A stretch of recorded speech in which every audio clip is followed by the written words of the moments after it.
Halo teman-teman, lama gak jumpa ya. Seharusnya sekarang udah jumpa Ivy di Indonesia ya. Katanya Ivy Februari mau pulang ke Indonesia, tetapi kenapa sampai sekarang masih belum di Indonesia? Ya, itu karena bulan September 2020 saya udah expire buat teman-teman Indonesia yang nggak tahu kitas itu apa, itu kartu izin tinggal asing sementara. Kalau udah nikah ya jadi kita permanency. Jadi sekarang nggak nikah ya, jadi cuman study di Indonesia ya, jadi pakainya kitas. Jadi saya belum bisa masuk Indonesia karena yang sekarang bisa masuk Indonesia kalau kamu orang Indonesia, kalau kamu punya kitab atau kitas yang masih berlaku, dan kebetulan kitas saya udah expired. Nah, jadi sekarang saya harus pakai visa biasa, visa turis atau apa-apa. Kalau mungkin ada lain izinkan kasih saya masuk atau gimana. Nah, baru saya bisa balik ke Jogja untuk melanjutkan kuliah. Dan ada sekitar 700-an mahasiswa Malaysia yang seperti saya, di mana kitasnya sudah expire dan terjebak di Malaysia, pengen pulang ke Indonesia tetapi nggak bisa. Nah, jadi sekarang Ivy lagi nunggu di sini. Ya, mungkin teman-teman agak triggered ya. Kenapa? Ya, itu sepertinya saya mau masuk Indonesia seperti Kristen Grey ya. Ya, itu sebelumnya saya lihat itu peristiwa Kristen Grey ya. Bukan saja di Indonesia itu jadi heboh juga ya. Itu di Malaysia juga heboh, banyak news, banyak berita di Malaysia juga mereka mengkabarin ini karena mungkin kita sama-sama Asia Tenggara ya, kita bisa merasakan itu gimana boleh itu mereka menetap di sini, tetapi itu maksudnya bukan yang tujuan untuk wisata dengan membawa ekonomi ke sini, tapi lebih ke backpacking, itu boleh kere lah ya, gitulah. Dan itu kalau masalah di Malaysia itu mungkin sedikit beda dengan Indonesia. Masalah di Malaysia itu bolehnya datang, tetapi mereka jadi backpacker. Jadi mereka akan pakai satu papan, terus mereka nulis, oh saya cita-cita saya adalah jalan-jalan ke seluruh dunia, terus aku butuh uang, please support my cita-cita gitu. Dan itu I love Malaysia, tetapi di papan itu ejaan nama Malaysia aja salah. Nah itu, wah, datang ke sini minta uang tapi nama negara malah ditulis salah gitu.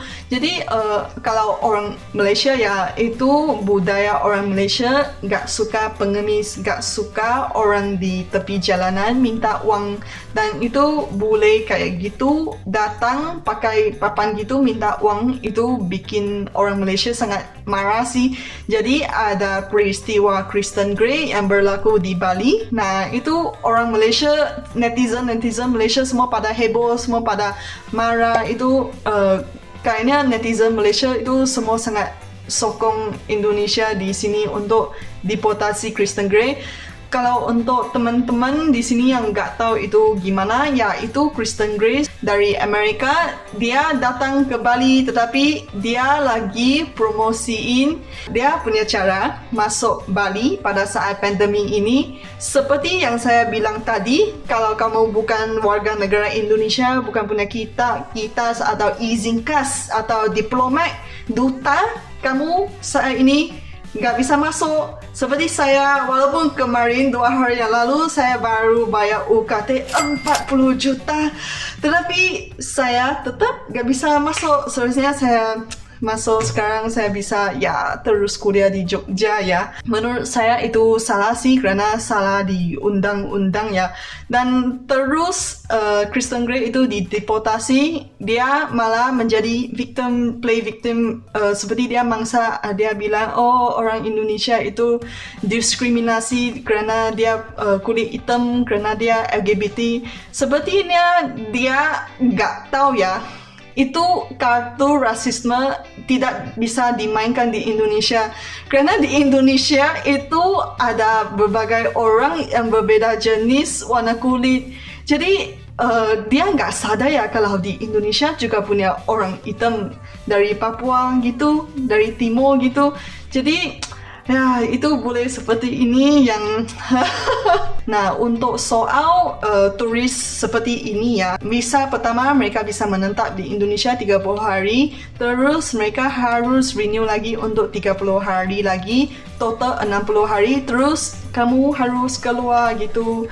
Tapi kalau orang Asia ya, kami jarang ke Indonesia tetap lama kalau orang Malaysia ya, kerana kami biasanya kalau orang Malaysia itu beda dengan orang bule kerana kami punya kerja seperti kalian. Kami nggak ambil gap semester, gap year, tiba-tiba di semester 5 saya harus mencari diri, jadi saya pakai semua uang yang saya ada, saya libur sampai di pelosok dunia yang lain gitu. Nah, itu budaya orang boleh ya. Jadi kami orang Malaysia sampai di Indonesia 4 hari 5 hari terus kami pulang. Tapi bolehnya bukan gitu ya, mereka merasa enak ya di Indonesia, itu murah, terus orangnya juga ramah-ramah.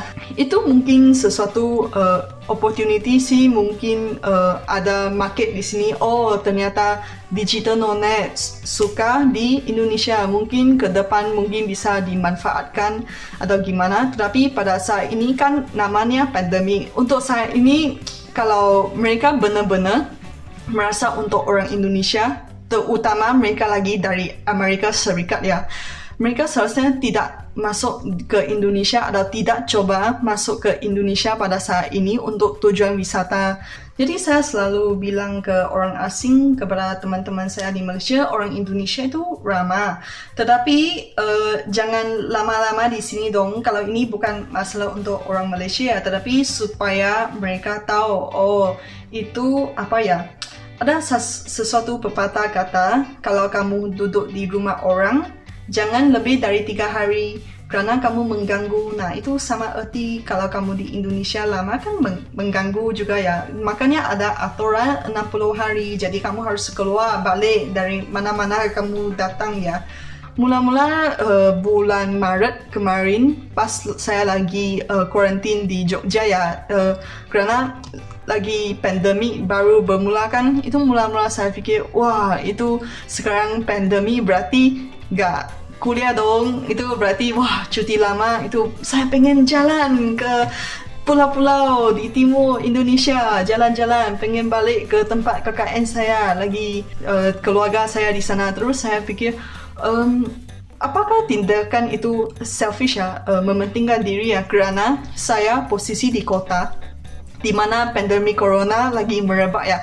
Tetapi teman-teman keluarga saya di kampung, mereka gak terekspos kepada dunia luar. Tapi sekarang saya malah membawa virus all the way dari Jogja sampai di pulau yang seharusnya mereka bisa dikontrol, tapi kerana saya masuk, nah saya bawa ke sana.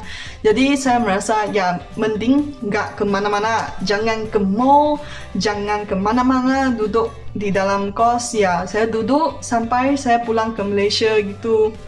Saya tahu mungkin ada yang sini merasa duduk di dalam kamar ya, itu mungkin sedikit bosan atau gimana ya.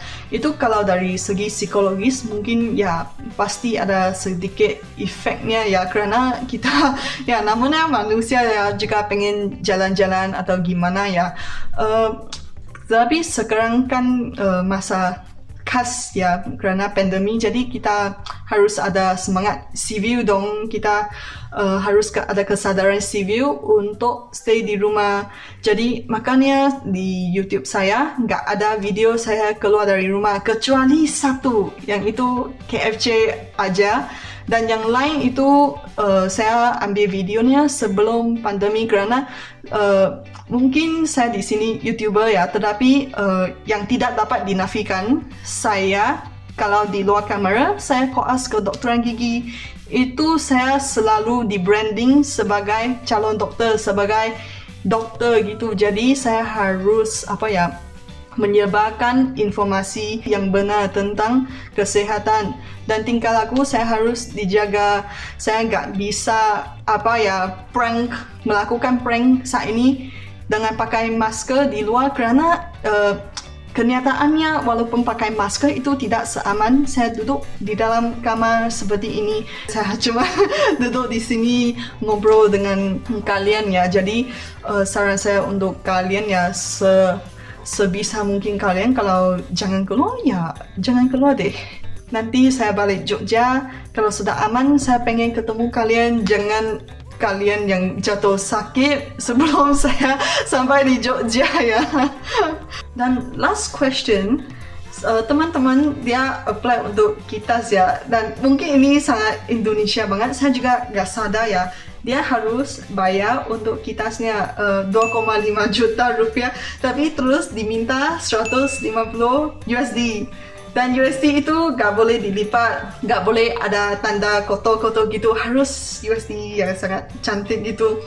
Mula-mula kami semua bingung sih, tetapi kerana saya pernah nonton video Sasha Stevenson ya, dia pernah melakukan sketch kayak gini, terus saya bilang ke teman, oh kalau orang Indonesia mereka kayak gitu, mereka sukanya USD, mereka itu cantik-cantik, nggak terlibat gitu. Jadi teman-teman Malaysia semua, oh gitu, kerana biasanya kami bertransaksi dalam rupiah, pertama kali diminta dalam USD, malah harus USD cantik, kami juga bingung ya. Sekarang saya juga belum tahu kapan saya bisa balik ke Indonesia, tapi secepat mungkin lah saya berdoa saya bisa balik kerana saya harus melanjutkan kuliah saya. Saya pengen cepat lulus, cepat balik gitu. Seharusnya saya ada rencana sih, saya pengen kalau gak ada pandemi ya, saya lulus, saya pengen jalan di Pulau Flores selama 1 bulan gitu. Tapi mungkin sekarang saya balik ke Jogja juga ya, saya juga hanya ke kuliah, saya nggak mau nongkrong ke sana ke sini. Walaupun sekarang saya sehat aja, santai aja, saya masih makan banyak ya, jadi makin gendut, makin tembem ya pipinya.